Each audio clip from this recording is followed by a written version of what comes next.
Side खबरों के लिए सब्सक्राइब करें फ्लेम मीडिया और उसके बाद बेल आइकन को प्रेस करें ताकि सबसे पहले आपको मिले एक्सक्लूसिव खबरें।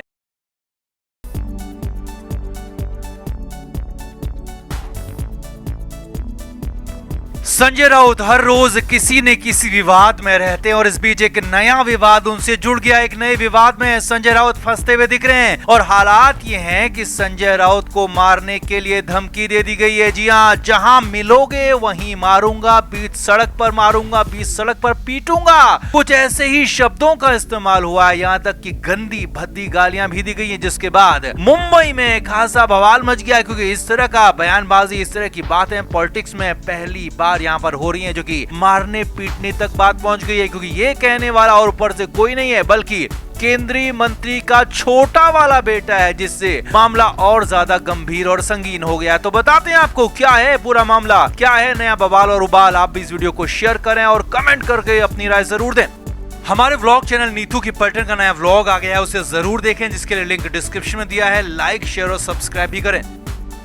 तो संजय राउत पर इस बार सबसे बड़ा हमला हुआ है, सबसे बड़ा बवाल इसलिए भी मच गया है। संजय राउत हर बार कुछ न कुछ ऐसा बोलते हैं जिससे हंगामा खड़ा होता है, मगर इस बार संजय राउत नहीं बोले हैं बल्कि संजय राउत को लेकर बोला गया है। और कंडीशन ये है कि इस बार हालात बहुत ज्यादा बुरे हो सकते हैं क्योंकि इस बार बॉर्डर क्रॉस हो गया है। सीधे सीधे संजय राउत को मारने की धमकी दी गई है और ये कहने वाले हैं केंद्रीय मंत्री नारायण राणे के छोटे बेटे नीलेश राणे। जी हाँ, ऐसा ही कुछ हुआ है।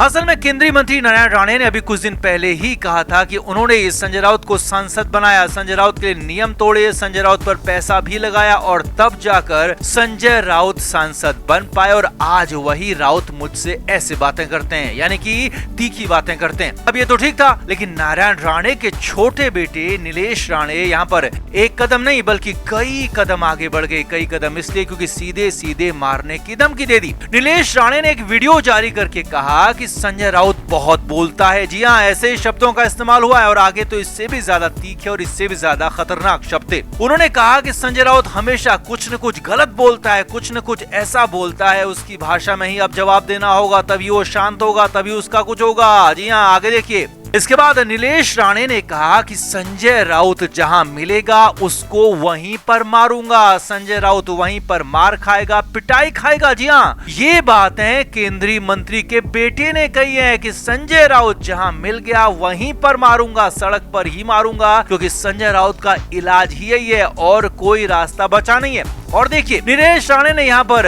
उद्धव ठाकरे का भी नाम लिया और गाली का भी इस्तेमाल किया और कहा कि उद्धव ठाकरे आधा डूब चुके हैं और बाकी बचा हुआ आधा भी संजय राउत डुबो कर छोड़ेंगे और संजय राउत इसमें मास्टर हैं, डुबोने में मास्टर हैं और उद्धव ठाकरे को डुबा कर ही दम लेंगे। और ये मुझे साफ साफ दिख रहा है। अब नीलेश राणे के इस बयान के बाद तो बवाल मच गया क्योंकि महाराष्ट्र में क्या, कहीं भी किसी भी राजनीतिक दल में, किसी भी राजनीतिक पार्टी में ऐसे शब्दों का इस्तेमाल कभी नहीं हुआ। मारपीट की बात तो कभी नहीं हुई। हाँ, भले ही कुछ तीखे शब्दों का इस्तेमाल किया गया हो, भले ही आपका विरोधी कोई भी हो, मगर ऐसे इस तरह की बयानबाजी हुई नहीं। लेकिन यहाँ पर नीलेश राणे ने बाकायदा बयान वाला वीडियो जारी किया ये सब कुछ का और साफ साफ चेतावनी दे दी कि वो संजय राउत को मिलेंगे, जहां संजय राउत मिलेंगे वहीं पर मारेंगे। अब इस पर शिवसेना की तरफ से भी प्रतिक्रिया आई है। शिवसेना के संजय राउत के समर्थकों ने, शिवसेना नेताओं ने नीलेश राणे पर कार्रवाई की मांग की और कहा कि संजय राउत पर ऐसी बातें कहना बेहद गलत है और इस पर कार्रवाई होनी ही चाहिए। बीजेपी को इसका संज्ञान लेते हुए कार्रवाई करनी चाहिए, तो पुलिस को भी कार्रवाई करनी चाहिए क्योंकि ये सीधे सीधे धमकी है। और यहाँ तक कह दिया कि अगर संजय राउत को कुछ भी होता है, कुछ भी उनके साथ गलत होता है, तो इसके जिम्मेदार न सिर्फ नीलेश राणे होंगे बल्कि उनके पिता नारायण राणे भी जिम्मेदार होंगे। क्योंकि शिवसेना नेताओं का मानना है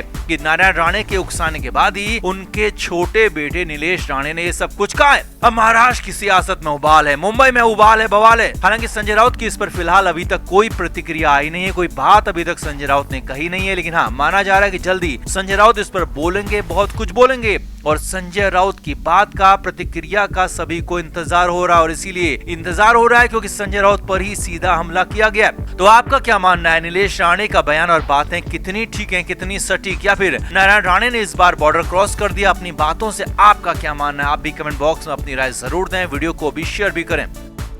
हमारे व्लॉग चैनल नीतू की पलटन का नया व्लॉग आ गया है, उसे जरूर देखें, जिसके लिए लिंक डिस्क्रिप्शन में दिया है। लाइक, शेयर और सब्सक्राइब भी करें।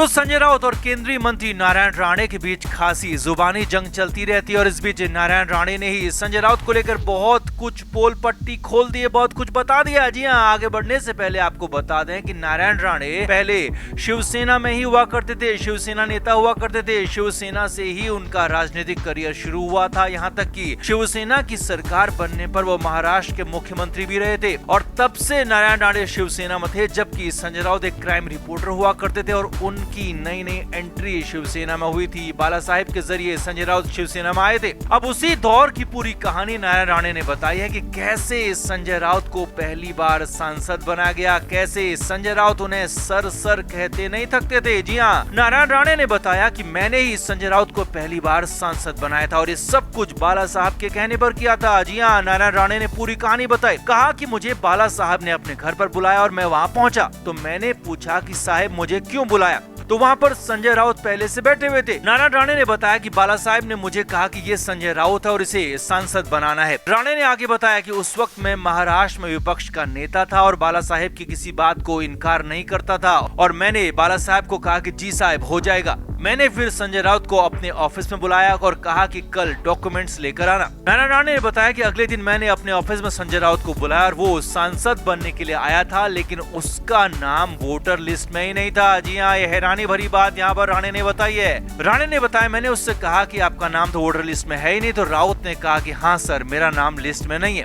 राणे ने आगे बताया इस पर कांग्रेस के रोहित दास जी ने स्क्रूटनी में सवाल उठा दिए थे, तो मैंने दास जी को कहा कि ये मेरा आदमी है, आप बैठ जाइए, आप विरोध मत कीजिए। तो वो बैठ गए और विरोध नहीं किया और इस तरह से गलत काम करके संजय राउत को आगे बढ़ाया, स्क्रूटनी से पार करवाया। आगे देखिए, नारायण राणे ने आगे कहा कि मैंने संजय राउत को सांसद बनाने में पैसा भी लगाया। जी हाँ, पैसा लगाने की भी यहाँ पर बात कही है। पूरी जोर लगाकर जोड़ तोड़ करके संजय राउत को सांसद बनाया। मैंने अपना पैसा लगाया तब जाकर संजय राउत सांसद बना, जबकि उद्धव ठाकरे किसी और को सांसद बनाना चाहते थे, संजय राउत को नहीं। जी हाँ, नारायण राणे ने यह भी कहा कि मैंने इसके लिए इतना सब कुछ किया और ये आज मुझ पर ही टिप्पणी कर रहा है, मुझ पर ही सवाल उठा रहा है। नारायण राणे ने संजय राउत पर खुले तौर पर सवाल खड़े कर दिए। नारायण राणे ने आगे कहा कि संजय राउत अब ऐसे हालात में बाहर रहने के लायक नहीं है, इसे सिर्फ जेल में ही रहना चाहिए और जेल में इसका आखिरी और आगे का वक्त बीतना चाहिए और बहुत जल्दी ये सब कुछ हो भी जाएगा। जी हाँ, नारायण राणे ने कहा कि फिर से संजय राउत जेल में ही होगा।